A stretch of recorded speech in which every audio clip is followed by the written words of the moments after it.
First, open the map and go to the location where you want to add a device. Then click the right button and select Add Device. Next, type the location name. Now go to the device options. OctaNet has many options used in network management. Select the LI box that you want to add, then click Save. Your device has been added successfully. Now we want to add a fiber, so we need to add another device. Follow the same process. Add the location name, choose the device name, and save it. As you can see, the second device is also added successfully. Next, click the right button again and select Add Fiber. Then click on the second device.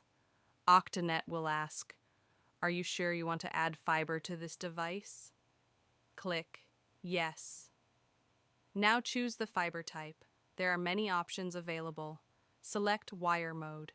You can also add a wire code and description. This is optional. Then click Save. You can see that the fiber has been added successfully. You can also edit the fiber by clicking this option. To edit your fiber, click on this circular icon. If you want to modify your fiber route road-wise, simply click Yes. Once you select this option, you can start adjusting the fiber path according to the road layout. You can also modify the path using this option here.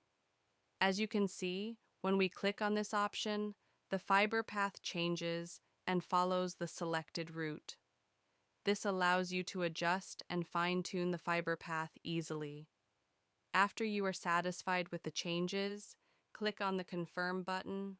Once confirmed, the fiber will be added successfully with the updated path.